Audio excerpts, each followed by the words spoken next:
Bem-vindos a mais um Talk Planos, o nosso espaço para falar sobre carreira, sobre gestão de pessoas, sobre desenvolvimento e evolução de performance, onde a gente recebe pessoas para contar a sua história, para contar a sua forma de entender escolhas de carreira e reflexões aí sobre trabalho no dia a dia, nos bastidores. E hoje a gente está recebendo uma autoridade, uma personalidade aqui da nossa região, Potter, bem-vindo. Não chegou a pessoa, acho, então, né? Eu achei chique, sabe, receber o Potter, uma pessoa famosa, achei muito legal. Convida aí a autoridade aí pro programa aí, que eu não sei quem é a autoridade. Potter, eu não vou falar bio, fico constrangida de falar bio, entendeu? Gente. Vai tu te apresentar, bem-vindo. Bom, obrigado pelo Muito carinho. Obrigada. Eu, geralmente, quando eu vejo assim, a apresentação, eu vejo assim, ixi, eu acho que a pessoa convidou a pessoa errada, na real, né? Porque, por exemplo, gestão de pessoas, não necessariamente, né? Minha carreira é uma carreira de empregado. Quase toda ela, né? Agora que pintou algumas coisas de empreendedorismo em casa da comunicação. Bom dia, boa tarde, boa noite, enfim, desculpa, né? Foi mal educado no começo do papo. A outra coisa que tu falou foi sobre performance. O que é performance exatamente? É trabalhar, é fazer as coisas acontecerem. Beleza, Acho que isso aí, tu gira legal. Encaixei. E a outra coisa, tu falou, tem uma terceira coisa... Gestão de pessoas, carreira. E carreira, quem trabalha tem, né? Então, meio que todo mundo tem carreira, né? De alguma maneira, né? Assim. E aí as dúvidas, né? De que carreira vai ser, né? Enfim, para onde vai. Enfim, obrigado pelo papo. É bom porque não tem nada a ver com a minha área, apesar de algumas coisas até se encaixar e ter intersecções, mas é bom porque eu paro pra pensar nas minhas angústias atuais, assim, sabe? Porque eu acho que ter angústia pode ser uma coisa interessante, né? Quem tá angustiado tá preocupado, tá ligado, né? Não aquela angústia que te toma espaço criativo, que te atrapalha na vida, né? Mas enfim, eu acho que ter uma carreira é estar angustiado com ela, eu acho interessante estar angustiado. Tu acabou de explicar porque eu quis que tu viesse, entendeu? É isso, quem tá angustiado tá pensando, saiu do automático. E é isso, acompanhando a tua carreira e acompanhando teus conteúdos, que me fez ter vontade de tu vir falar com o nosso público. O nosso público gira, assim, né? A grande maioria é empreendedores que querem falar sobre negócio, querem falar sobre mercado, querem falar sobre gestão. As pessoas que não estão no automático e pensam sobre suas escolhas de carreira. E os profissionais de gestão de pessoas que querem estudar gestão de pessoas, mas não de um jeito tão tecnicista. Então, eu tento puxar papos mais conceituais, mais de emoções e funcionamento humano, mas na prática, não uma coisa tão teórica, tão dura, tão fora da realidade. Gestão de pessoas, esses dias eu circulo dando palestras, né? Então, eu acabo assistindo palestras que tem antes de mim ou depois de mim num evento, assim, né? Onde tem mais palestrantes. E esses dias estava um cara falando sobre gestão de pessoas, infelizmente não lembro o nome dele, que ele diz assim, a grande maioria das pessoas pensa que gestão de pessoas é ser chefe de alguém, né? Na verdade, se eu trabalho com mais pessoas, eu tenho que ter gestão de pessoas, né? Inclusive pessoas do mesmo nível, né? Na horizontalidade que fala-se hoje, né? Pessoas que estão trabalhando ao meu lado e não mandam em mim, de alguma maneira, e até pessoas que têm no outro setor da empresa, enfim, né? Então, todo mundo tem que ter algum tipo de gestão de pessoas. E aí ele fala que a principal virtude de quem gestiona bem, digamos assim, é engolir sapo. Ele faz uma boa parte da palestra dele, fala sobre a capacidade de engolir sapos. Que não é toda batalha que tem que ser comprada, né? Não é toda que vale a pena. E que lidar com pessoas é ter problemas. Né? Ter problemas, tu vai ter problemas, as pessoas são diferentes. Mais do que serem diferentes, as pessoas funcionam diferente a cada dia. Né? Tu pode estar num péssimo dia, tu pode estar num maravilhoso dia, né? E aí tem um choque ali de um dia péssimo de alguém com um dia legal de outro, e aí pode estragar o dia de quem tá feliz. Eu achei legal, assim, interessante o jeito que ele trabalhou isso aí, né? E era uma palestra que trazia bastante dados sobre isso, sobre como lidar, né? Mas o principal que me chamou a atenção, assim, porque pra mim gestão de pessoas eu sou o chefe, e eu preciso comandar uma equipe, digamos assim. Não, gestão de pessoas é ter um colega no meu lado, na mesinha do lado, fazendo a mesma coisa que eu, e eu tenho que lidar com ele. Né? Ontem, por exemplo, uma grande coincidência, eu comecei a ver uma palestra. Eu comecei a ver uma série chamada Indústria, que é um grupo de estagiários que entram num grande banco em Londres que lida com investimentos, assim, a área de investimentos do banco, né? E esses estagiários têm que disputar, fica muito claro no banco que não é todo mundo que vai ficar. Então já tem uma rivalidade ali, sabe? E aí a série é sobre esse lidar com rivalidades, bastante sexo no meio do caminho, que eles fazem questão de mostrar um monte de gente pelada, então acho que é por isso que pega a série, né? Pra dar uma divertida. Pra dar uma divertida, mas acho que tem coisas legais, assim, dessa coisa de uma rivalidade. Eu vi 3 episódios só, então acho que vai desenvolver mais pra esse lado de gestão de pessoas próximas, né? Porque os chefes são meio realmente não legais, aquela que é uma coisa meio clichê, né? O chefe não é legal, então eu tenho que lidar com isso, mas os meus colegas também não são tão legais assim, enfim. Acho que casa meio com isso, indústria é o nome. Não lembro onde tá. A gente tá na HBO Max. Potter, deixa eu te dizer, já adorei essa palestra que tu assistiu. Eu gosto de dar umas inserções mais técnicas, assim, para não ficar tecnicista, mas pra gente ter embasamento. Por favor. Esse funcionamento todo que tu explica de gestão de pessoas, que essa pessoa disse, isso a gente fala da natureza da complexidade humana, que é muito diferente de difícil. É realmente natureza de complexidade, de tecido, de não previsível. Então, a gente tem uma lógica de funcionamento, cada um de nós, mas não tem como a gente prever como as pessoas vão girar em torno do seu funcionamento, porque a gente é vivo e é complexo. Mas deixa eu já engatar. Eu quero ouvir a tua história de carreira. Eu sei que ela é longa, mas, assim, né... Potter por trás do palco que a gente sempre vê como comunicador, mostrando, performando, entregando. Mas eu queria que as pessoas conhecessem a tua história. Como é que a comunicação entrou na tua vida? Como é que chegamos onde estamos? No segundo ano do segundo grau em Alegrete, na escola estadual de primeiro e segundo grau Emílio Zunheda, onde eu estudei quase toda a minha vida. Eu cheguei da Bahia para lá. Eu não sou baiano, mas meu pai era funcionário do Banco do Brasil, então eu andei por vários lugares do Brasil. Eu sou gaúcho uruguaio, digamos assim, né, de Livramento Ribeiro. Meus tios ficam tudo brabo, dizendo que eu sou uruguaio também. Eu falo, e aí, é brasileiro, beleza. Mas enfim, eu sou de Livramento, né? É doble chapa, que chamam lá. O pai perambulou por Goiás, Bahia, Canguçu, pertinho de Pelotas, e a gente parou no Alegrete. Lá eu cheguei na segunda série, segunda, terceira, quarta, quinta, sexta, oitava, primeiro, segundo, terceiro ano. E aí no segundo ano teve algumas professoras lá da minha escola passaram para fazer uma espécie de teste vocacional. E aí ficou muito claro que eu estava na área das humanas, assim, não estava exatamente que era jornalismo. A gente comprava o guia do estudante, né? Eu comecei a ler algumas coisas e, jornalismo é legal, eu gosto de ler, eu gosto de falar. Então acho que daqui a pouco vai cair por aqui, fiz vestibular em Santa Maria, na URGS primeiro não passei, fiz em Santa Maria não passei na PUC, vim para Porto Alegre e assim as coisas começaram. Já no jornalismo? No jornalismo, fazendo jornalismo. Fiz também ciências sociais na URGS ao mesmo tempo durante 2 semestres. Um semestre e meio, né? Mas era uma coisa para completar de noite, assim. Porque eu já vi que queria jornalismo. E aí entrei como estagiário da Rádio Gaúcha, quando eu estava no 5º semestre. Me formei sendo estagiário da Rádio Gaúcha, não tinha vaga. Fiquei 5, 6 meses desempregado, trabalhando só os domingos na Gaúcha, num projeto que tinha da Colombo lá, junto com o esporte da Gaúcha. E abri uma vaga na redação da Atlântida.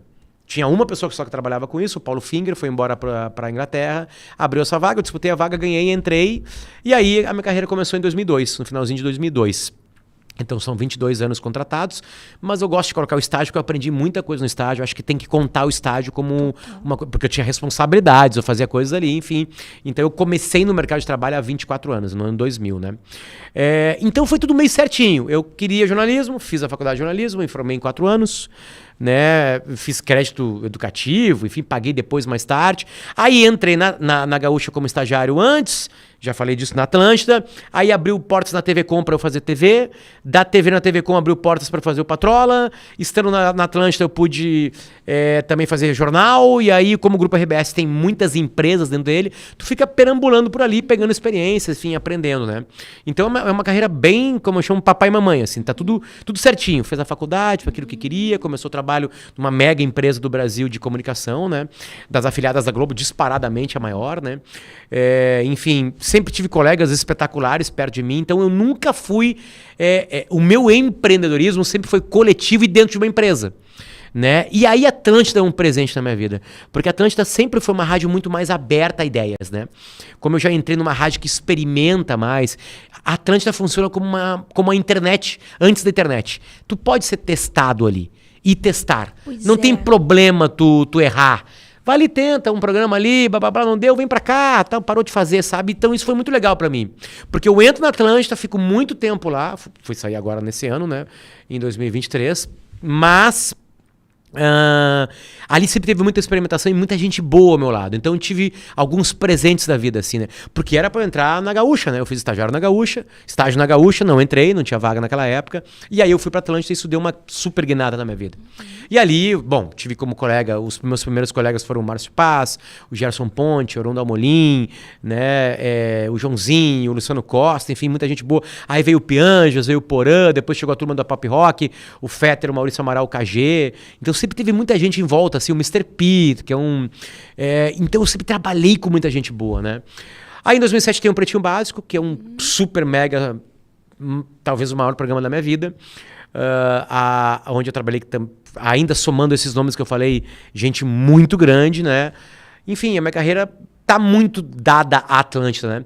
E aí com a saída do Bola nas Costas, que é um programa de esporte linkado à comédia, né? Ou ao bom humor, melhor dizendo. Aí, com o encerramento disso, eu encerrei a minha vida na Atlântida. Hoje estou na Gaúcha, onde eu volto contratado em 2014 para fazer o Timeline, um programa que eu faço ainda, mas eu fazia com a Kelly Matos e com o Davi Coimbra, né? Que veio a falecer. Enfim, e hoje eu tô nesse meio linkado à RBS no Timeline, no Sala de Redação, que é um clássico programa talk show de esportes que tem aqui há mais de 50 anos. Né? Só que aí o empreendedorismo entrou na internet. Eu comecei a fazer coisas na internet. Ter uma rede social que começa a monetizar é o teu primeiro empreendedorismo. Tu precisa contratar pessoas para editar, para gravar, para te ajudar na produção, para trabalhar junto contigo. Então hoje eu faço mais diversos programas na internet. Um aqui na ProHub, né, que é o Caixa Preta, junto com o Pedrão e com o Arthur. Com o Arthur também faço junto com o Peninho Nós na História. Com o Arthur junto com o Thiago, com o Demoliner e com o Nicolas eu faço A Bolha, que é de esportes americanos, o Nós na História sobre História. Eu faço com a minha guria O Moda Importa, eu faço com o Marcelo Fellow Remix, eu faço temporadas do Potter Entrevista. Nossa. Enfim, eu faço bastante palestra, eu faço muita coisa no meu Instagram. De vez em quando. Então a minha carreira hoje é um mix de trabalhar numa mega empresa, né, e ter colegas e não comandar as ações, ser comandado, mas ter liberdade para ser quem eu sou, senão eles não me contratariam, né, não me manteriam lá, e também lidar com muitas pessoas nos programas. Dificilmente eu faço uma coisa sozinha. A coisa sozinha que eu faço são uns vídeos que eu faço a cada semana, né, que eu faço... Quer dizer, eu não faço sozinho porque a galera do clube me grava e me edita, né? Mas eu que faço a pesquisa do texto, eu que gravo, enfim. E o Potter Entrevista, eu entrevisto alguém. É o que tu tá fazendo agora. Então eu não tô fazendo sozinho. Tem alguém comigo sendo entrevistado ali. Enfim, então eu descobri que dá pra ser empreendedor também. Total. Tu começou falando, eu sou funcionário e tal. Eu botei no meu roteiro, assim... Tu é total empreendedor, né? E é muito a lógica da carreira de comunicação. Olhando de fora e as pessoas que eu já atendi, é uma cabeça sempre de eu preciso criar um produto. Vocês criam um produto, eu entendo que é o profissional do segmento que mais cria produto. Produto, vocês têm que estar sempre entregando alguma coisa. Na internet é infinito, né, Ju? Na internet eu posso produzir enquanto eu estiver acordado. Né? E se eu quiser fazer um podcast enquanto eu estou dormindo, eu me boto gravando dormindo e faço um podcast para quem está dormindo. Né?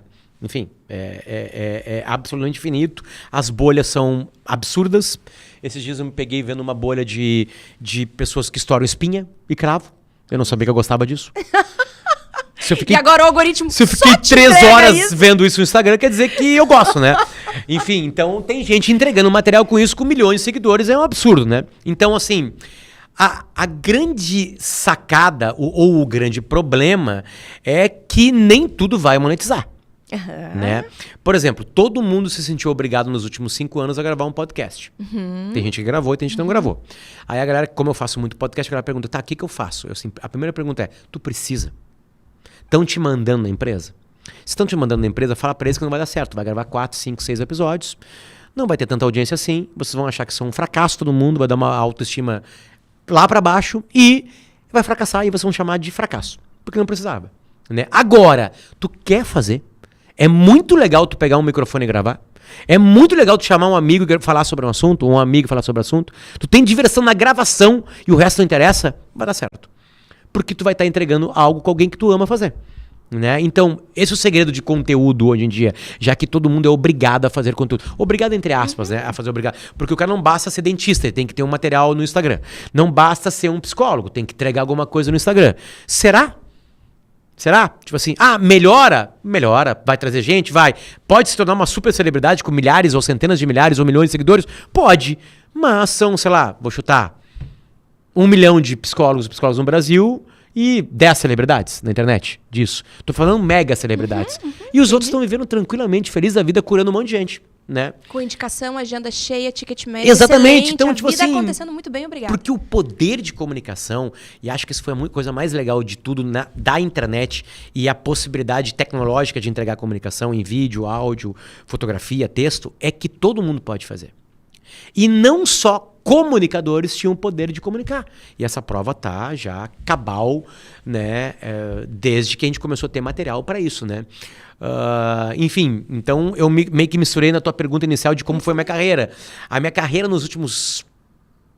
Eu vou colocar o Potter Entrevista, que foi o primeiro podcast que eu criei. Quer dizer, na real, eu entrei num outro podcast chamado Ateliflix, que eu me juntava com amigos da Atlântida para falar de séries e filmes. Né? Aí depois, em 2018, eu criei o Potter Entrevista porque eu queria ouvir pessoas que pensavam diferente. E eu queria ouvir sem atrapalhá-las, sem brigá-las. E eu pensei que só eu ia escutar. E aí, no segundo episódio, um cara me mandou: cara, tu viu que tu tá no top 10 do Spotify?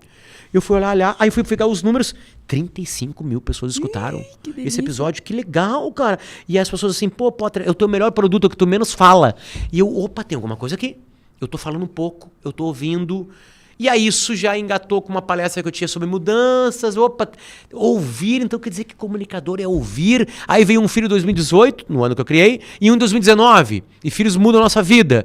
Então tudo começou a coligar assim para entender o meu papel como comunicador, né? Tanto que a minha palestra hoje junta prestar atenção no mundo, ouvir o mundo, ouvir-se, e aí eu coloco uma pitada de humor, porque quase tudo que eu faço tem uma coisa linkada ao bom humor, no mínimo, né? Porque a minha carreira tá meio que toda linkada a isso, né? Mesmo no sala de redação, eu sou o cara que tenta enxergar o futebol de uma maneira mais leve, né? Mais leve. No timeline eu tenho liberdade pra fazer brincadeiras, enfim, tanto que eu fui chamado pra fazer o timeline por causa disso, porque eu era um cara do Pretinho Básico que ia entrevistar ministros, né, de repente, junto com 2 colegas meus, né, então, assim, eu não abandono isso, eu acho que enxergar o mundo de uma maneira bem humorada é legal, tem assuntos e assuntos.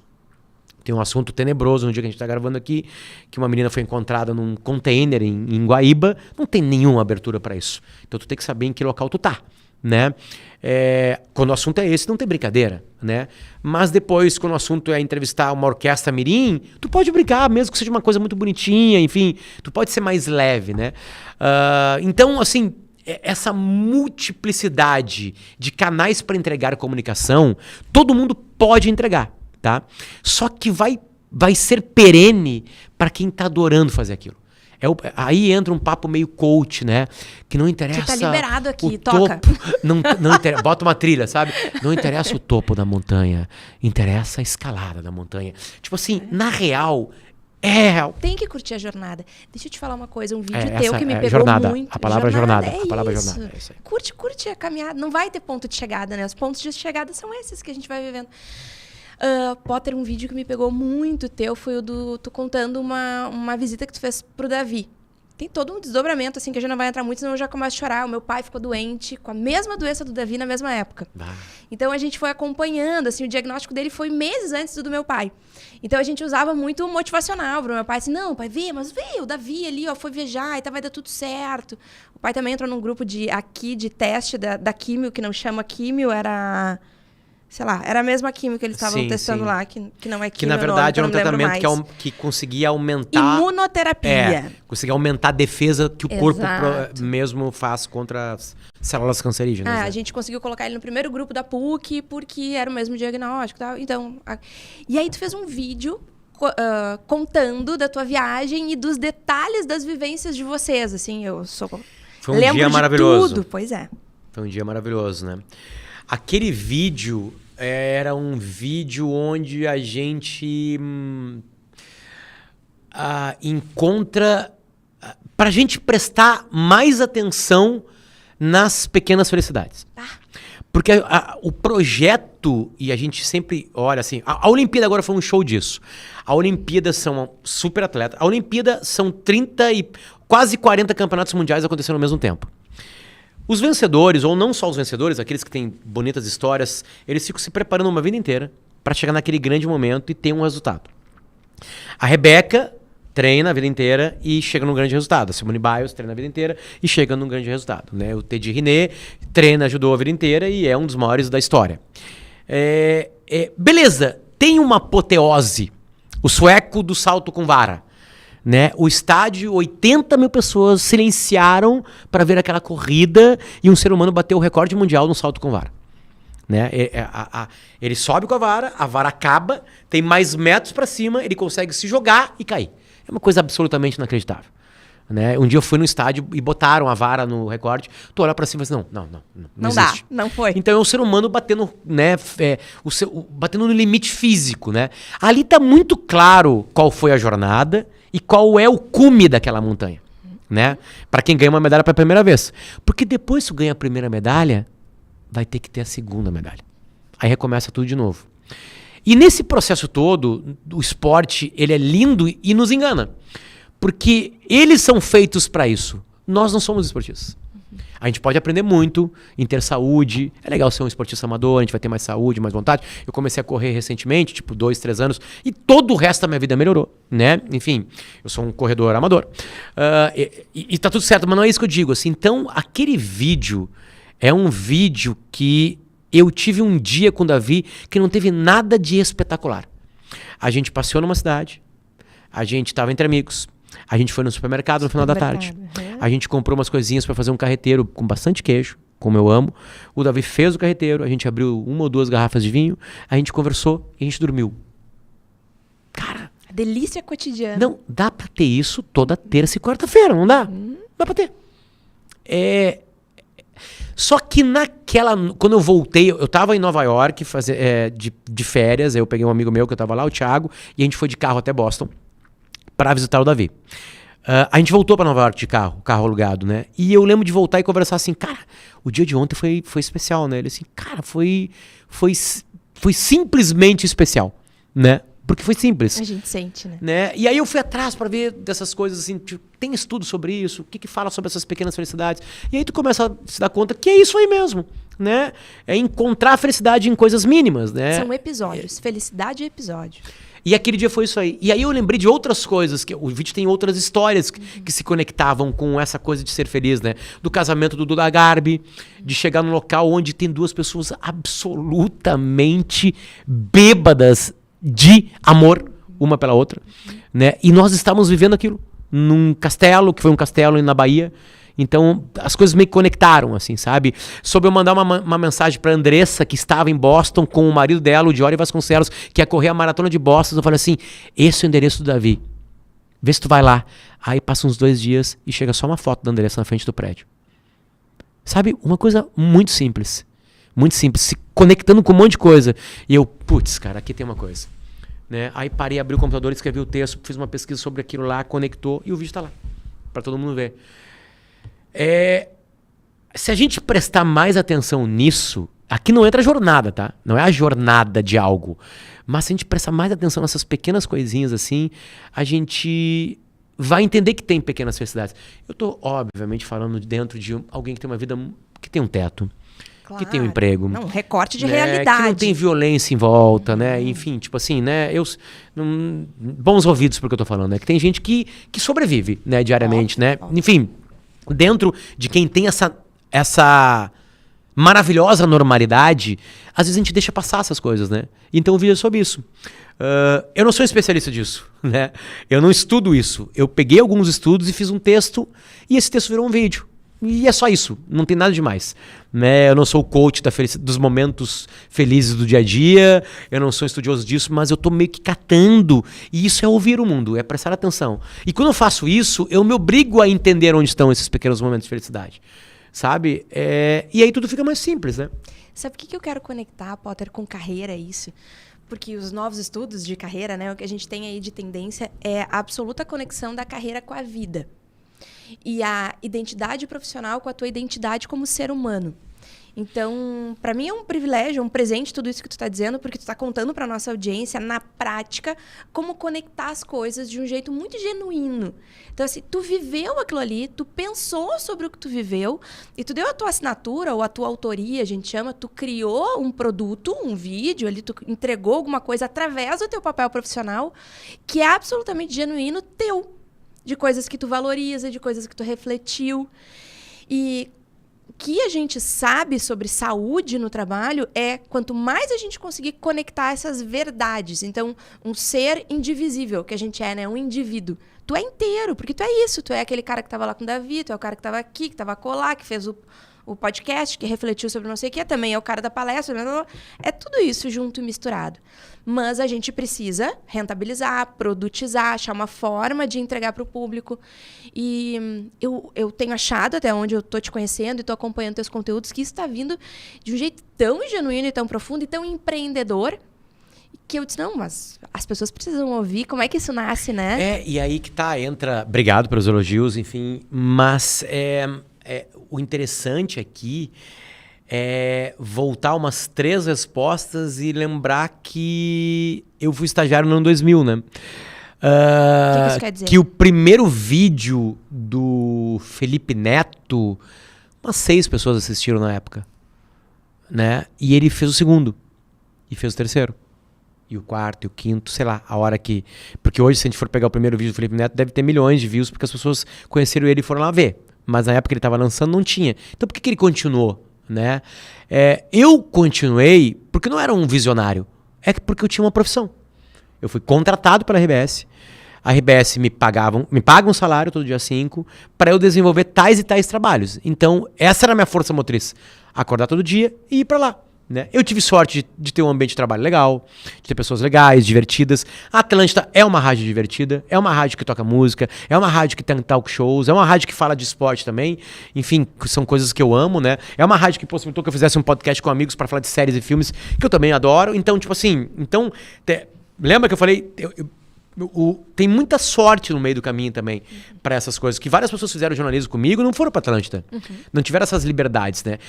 Onde está o meu suor aqui? Eu acho que tem um suor... Tem o meu nome na caneca? Tá, sim. Gente, eu sou muito Carolina chique. não brinca em serviço. Eu sou muito chique. Muito obrigado. Enfim. Desculpa. O meu suor tá em entender que tinha gente muito boa em volta de mim, e que era para respeitá-los e entender que tem um passo de cada vez e devagarinho e aprender com essas pessoas, tá? Eu acho que isso é importante. E até hoje eu mantenho e faço força para ter isso. Entender que tem tempo as coisas. As coisas têm um tempo para acontecer. Eu nunca tive gana de ser um âncora de um programa. Eu nunca pedi pra RBS pra ser um âncora de um programa. Eu pedi pra RBS pra participar de programas. Essa vaidade não te pega? Não te ofende? É que talvez não seja nenhuma vaidade, né? Seja uma meta.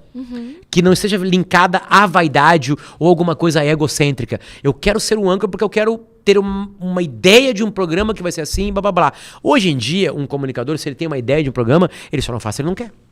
Pega o smartphone e faz. Cria o teu programa. Tá aqui. É só fazer. Grava e faz. Grava, edita, produz e faz. E lança.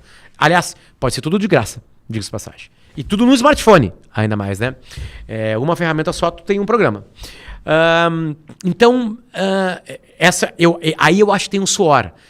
Quer dizer, já citei mais de um, né? Respeitar quem tá ali há mais tempo, respeitar o tempo das coisas, sabe? Eu fui respeitar e se colocar como aprendiz, tu disse. E isso não cessa de uma maneira. Porque sempre vai ter alguém, né? Que tá ali há mais tempo, que tá fazendo há mais tempo. Outra coisa, aprender com que... Eu já tô numa geração intermediária. Se eu tenho 24 anos de profissão e tem gente que tem 2 anos, eu tenho 22 anos a mais do que quem tem 2 anos de profissão. Então, de alguma maneira, essas pessoas podem sim aprender comigo, por que não? E também podem me passar alguma coisa de linguagem, de o que tá dando mais certo ou não, sabe? De ter essa inquietude. Porque assim, é o que eu brinco, né? Eu não tenho mais idade para ir pra uma boate dançar com uma galera de 20 anos. Se eu for pro meio da pista, eles vão ver que eu tenho 45. Né? Eu não tô me chamando de velho, é que eu não tô no mesmo pique. O meu corpo não vai obedecer os movimentos que eles fazem, ou da música que tá tocando hoje. Mas eu posso estar no ambiente observando, eu posso estar feliz, na minha ali, né? Eu acho que essa metáfora cabe pra entender com quem tá chegando, sabe? Mas é muito mais legal também quem tá chegando entender que tem um processo pra aquilo tudo, sabe? E hoje em dia, né? Tô falando diretamente de comunicação, tá? De uma empresa de comunicação e de um trabalho como comunicação, como ser um comunicador, um universo. Tu pode ser as duas coisas, né? Hoje um comunicador não precisa da Band, da RBS, do SBT. Ele pode tocar ficha assim. Agora, é um árduo caminho, né? Vai ganhar dinheiro desde o início? Não sei se vai, né? Então, não tem uma fórmula, né? Ah, Potter, qual é a fórmula? Não, eu posso te contar a minha história. Vai servir pra ti? Acredito que não. Acho que não. Agora, prestar atenção nos mais velhos é legal? Acho que é mais legal pra qualquer profissão. Né? Entender que tem tempo as coisas, acho que é legal pra qualquer profissão. Mas tem gente que se tornou uma celebridade de comunicação muito mais rápido, né? Em 2 anos, em 1 ano, sei lá. Eu digo assim, de ter. A celebridade aqui não cabe como a celebridade que a gente conhece. Eu digo ter o seu espaço, ter o seu público, entregar com assiduidade há bastante tempo, sabe? Tem gente que consegue isso com 1 ano, 2 anos, enfim. Então cada um tem o seu timing, assim, né? Vamos falar sobre trabalhar em grande corporação. Com viés de gestão de pessoas. Por exemplo, a RBS é uma corporação que teve muitas mudanças nos últimos anos, né? Mudança de gestor, mudança de políticas, né? Vem diretor daqui, vem diretor dali, um mais famoso, outro menos famoso, conceituado em recursos humanos. Isso chega em ti? Chega na ponta esse direcionamento? Como é? Como é ser gerido numa corporação desse tamanho? Fazendo as brincadeiras, as metáforas e as fábulas, né? Eu sou uma formiguinha e a RBS é um elefante. Né? Ela é muito grande, ela é muito forte, mas um elefante se virar, ele vai demorar uma eternidade. A formiguinha parou, se vira para lá e para cá, mas é uma formiguinha. A RBS, ela... Por exemplo, eu tenho uma liberdade que há 10 anos a RBS não dava para ninguém. Né? Porque eu sentei com a RBS, nós dois sentamos no divã, tivemos 6 meses de conversa para falar assim, tá, e aí galera, eu quero fazer mais coisas. Né? Eu quero ter mais liberdades. Como é que a gente vai fazer? A gente começou a discutir. Tá, a gente deu a liberdade até aqui. 6 meses depois eu falei assim, galera, então... Se vai ser essa liberdade, eu não quero. Né? Conseguiu te posicionar. Eu vou, então, catar outras coisas. Né? Aí... E não foi um blefe, foi assim... Tá, mas então vamos fazer o seguinte. Vamos fazer uma coisa aqui. Vamos fazer um teste contigo. Tu fica, tu ganha liberdade aqui nessa área e vamos ver como é que é. Tá tudo certo. Ganhei liberdade. Mais pessoas lá depois de mim ganharam liberdades. Gente que chegou lá tem algumas liberdades. Porque é impossível de uma empresa de comunicação, hoje, não dar liberdades. É a sensação que eu tenho de fora. No mínimo, a pessoa vai ter uma rede social. É o mínimo. Né? Porque vai ter um momento que a RBS vai contratar comunicadores que já estão comunicando. Antes ela buscava um estágio em alguém que estava na faculdade, que não tinha entregue nada ainda para o mundo, e a RBS seria o primeiro ambiente ou meio que eu entregaria algo onde eu escreveria um texto, onde eu tiraria uma foto, onde eu falaria numa rádio, ou onde eu apareceria na TV. Agora não. Na real, daqui a 15, 10, 5 anos, a RBS já vai estar contratando pessoas que já estão entregando algo na internet. Então não tem mais escapatória, é um problema de RH.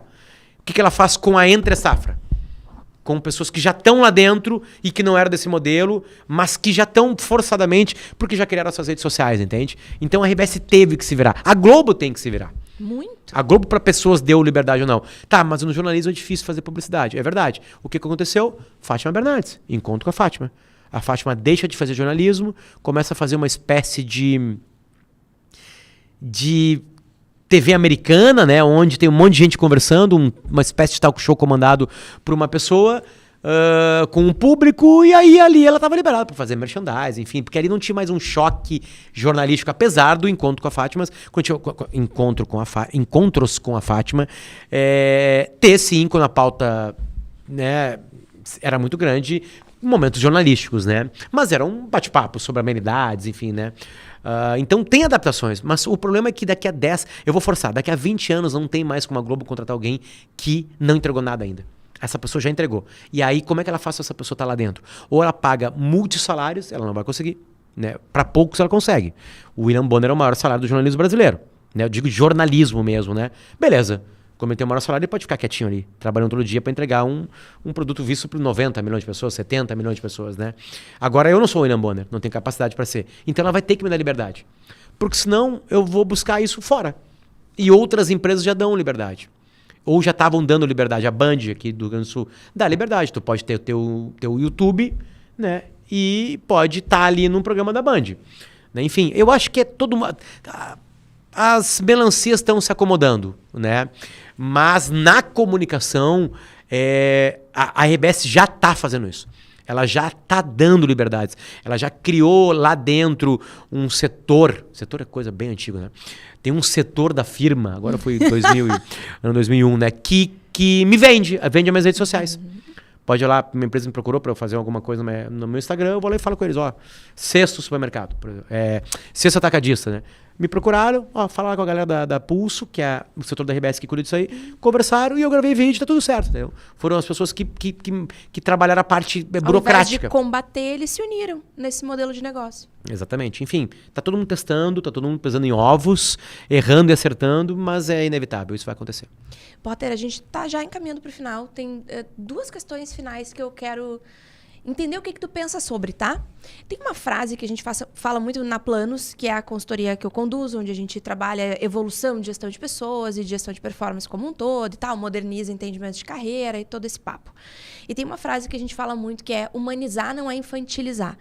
Porque entre os especialistas e quem conduz pessoas, às vezes tem essa confusão, assim, eu vou tratar bem as pessoas, não pode falar grosso, não pode pressão, não pode muita carga horária, não pode isso. E a gente explica, olha, é diferente, é bem maior, é bem mais ampla a questão. O que tu pensa sobre isso? Humanizar não é infantilizar, o mundo do trabalho adulto, porém humano. É só o cheiro, tá? Eu tenho um cheiro sobre isso, assim. Eu acho que o problema é ter uma regra. Tá? Eu ouvi um dia o Tite, então treinador da seleção brasileira, foi lá conversar com a gente na RBS. Então toda a galera do esporte foi para uma sala lá e o Tite estava lá e aí ele apresentou uma palestra sobre ideias táticas assim, de jogo e depois a gente pôde bater um papo lá e ele ficou tempo para mais lá.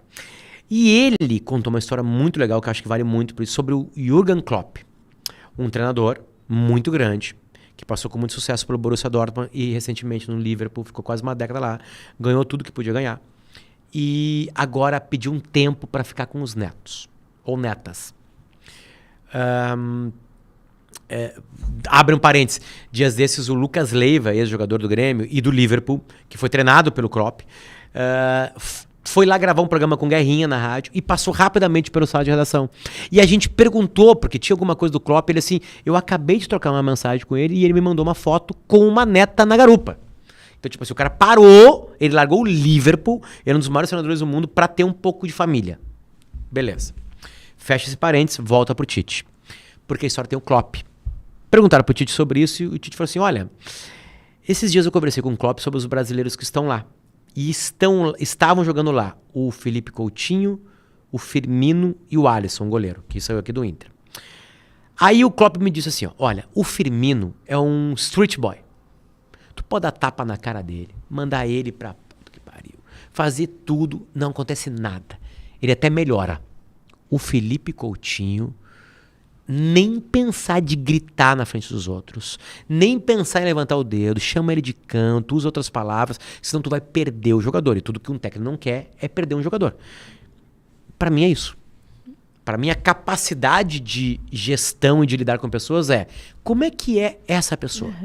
Tá, de alguma maneira tu vai ter que conseguir algo com essas pessoas. Eu tô comandando um grupo de 4 pessoas. Eu estou num setor, esse setor tem que entregar algo. Eu tenho certeza que essas 4 pessoas são diferentes. Então, se eu sou um gestor que tem que comandar essa equipe, eu vou ter que lidar de uma maneira diferente com cada um deles. Com alguns eu posso cobrar mais, outros menos. Com alguns eu posso ser... Talvez eu tenha que ser infantil. Talvez eu tenha que ter muitos dedos, né? Pisar em ovos de verdade, sabe? Então, eu acho que... E isso sempre foi assim, a gente nunca prestou atenção. Eu tenho 2 filhos. Um de 4 e um de 6. Eu não tenho uma fórmula pros 2. Não tenho. Eu preciso chegar de uma... Vamos lá, tirar o tablet da mão. Tá? Um mal moderno. Com um, tem um jeito. Com o outro, tem outro. E não quer dizer que eu vou acertar. Sabe? Eu acho que é uma coisa estranha, porque a gente já faz isso na vida real. Com amigos nossos, a gente vai mais fundo. Com outros, a gente não vai. Tem amigo nosso que eu posso xingar. Tem amigo que eu não posso xingar. Né? Troca tudo e bota uma empresa. Eu acho que não tem regra. Sabe? E aí as pessoas criam uma regra, tipo assim, e aí caem na infantilização, que é um super problema, né? Eu tenho certeza que tem gente que conseguiu mais resultados de alguém tratando aquela pessoa como uma pessoa infantil. Eu digo assim no sentido de tendo que ser cheio de dedos, né? E eu tenho certeza que tem um monte de gente que resolveu isso aí num monte de tapa, dando uns tapas na cara, metaforicamente, e se resolveu. Tá? Então, acho que tem uma complexidade de se lidar com pessoas, né? Perfeito. Outra coisa que eu quero ouvir tuas reflexões. Profissão, trabalho e carreira. Não são a mesma coisa, né? Entendendo que profissão é uma escolha mais ligada à graduação, ou qualificação, ou um ofício. Trabalho que a gente faz no dia a dia. Carreira, jornada, né? Um jornalista e outro jornalista, carreiras completamente diferentes. Me explica isso, assim. As tuas são, né? Tu é jornalista, mas tudo que a gente debateu até aqui, toda a jornada, todo o teu empreendedorismo, tuas tentativas, tuas hipóteses dentro da RBS, fora da RBS, em rede social, seja onde for. Eu acho que também aí vale uma... Eu acho que também depende muito do... Eu acho que tem, assim, se é para linkar tudo, eu acho que interessa muito que trabalho é esse, né? Vamos lá. Tem trabalhos e trabalhos, né? Tem trabalhos que são mais manuais, tem trabalhos que são mais cerebrais, tem trabalhos que são mais intelectuais. Então, acho que depende muito do que é o teu trabalho. Tendo a resposta de que é o teu trabalho, tu vai conseguir misturar mais ele, né? Vamos lá, eu vou pegar uma profissão que tem em qualquer lugar do mundo, em qualquer corporação do mundo. Pode ser até a grande maioria terceirizada, mas tem uma empresa que comanda aquilo ali. A limpeza do local, né? Ou a empresa contrata pessoas para limpar, ou contrata uma empresa que vai fornecer as pessoas que limparão. Eu tenho certeza que todo mundo que está ali não quer ficar 70 anos, 40 anos limpando alguma coisa. Daqui a pouco ela vai comandar as pessoas que limpam, né? Tem que ter alguma coisa ali, certo? Dificilmente alguém que se formou, eu estou sendo bem real, tá? Não me cancele. Dificilmente alguém que se formou numa faculdade se formou no Brasil, vai limpar uma empresa no Brasil. Né? Ela vai ter algum outro tipo de caminho na empresa.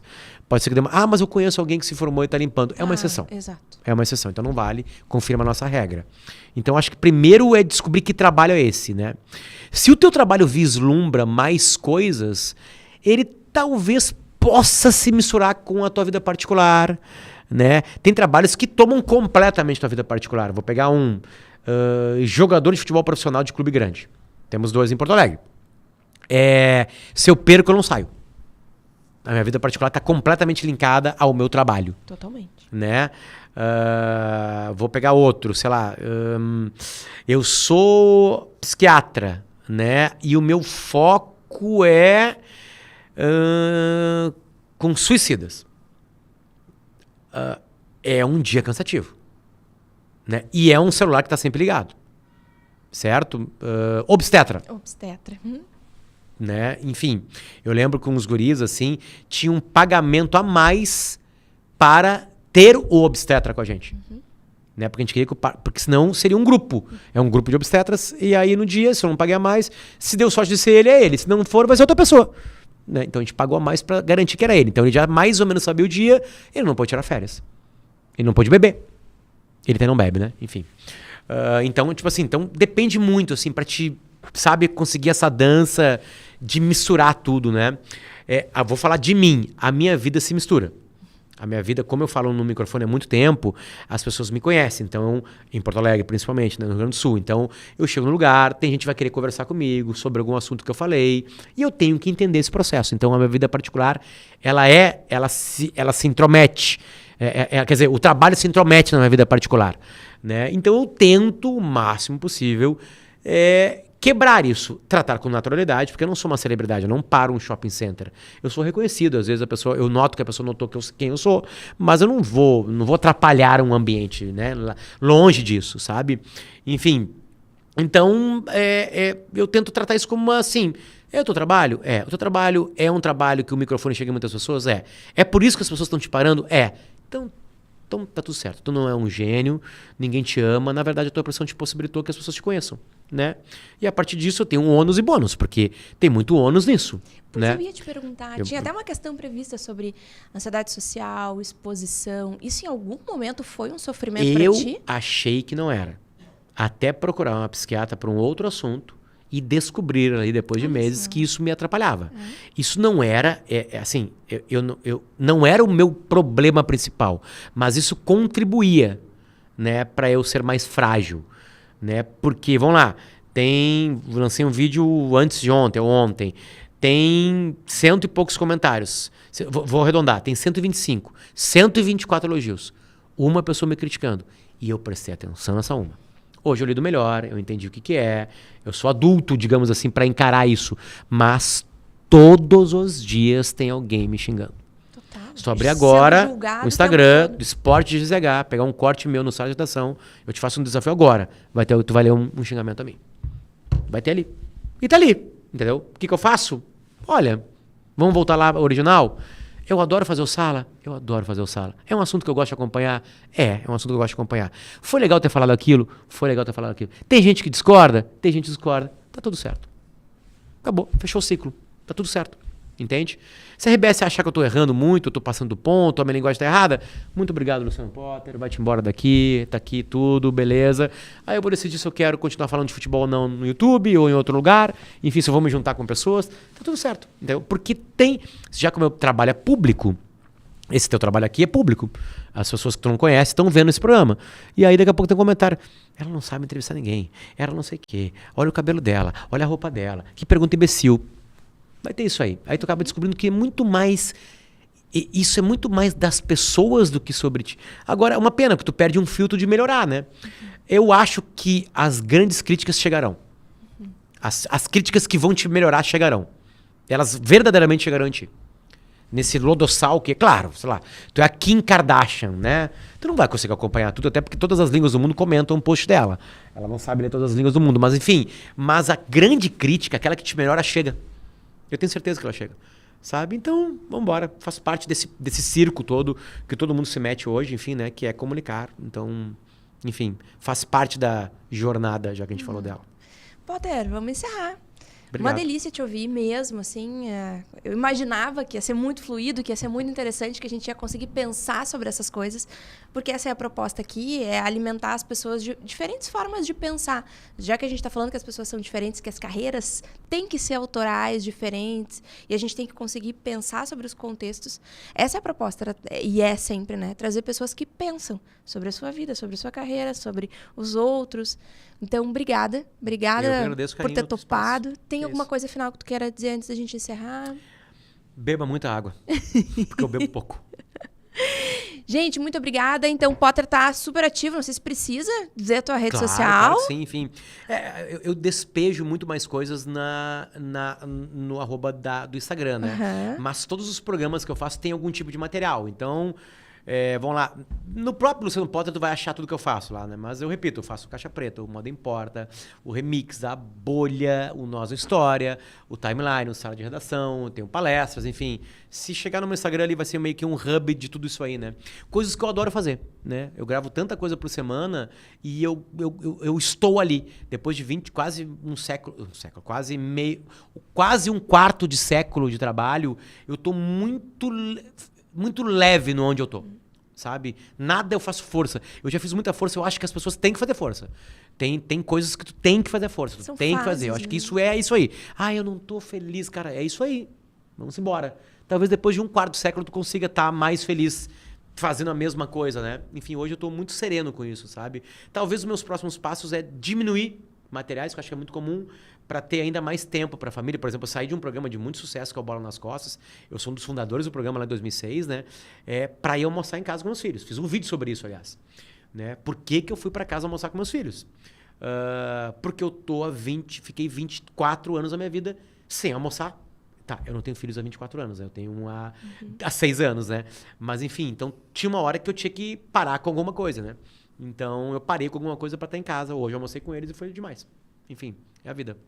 Muito obrigada. Eu que agradeço. Gente, para quem quer seguir nos acompanhando, tem o @talkplanos, @planos e Juliana Rondon, que é a minha rede social, onde eu também vou conectando aí todas as frentes que a gente traz de comunicação.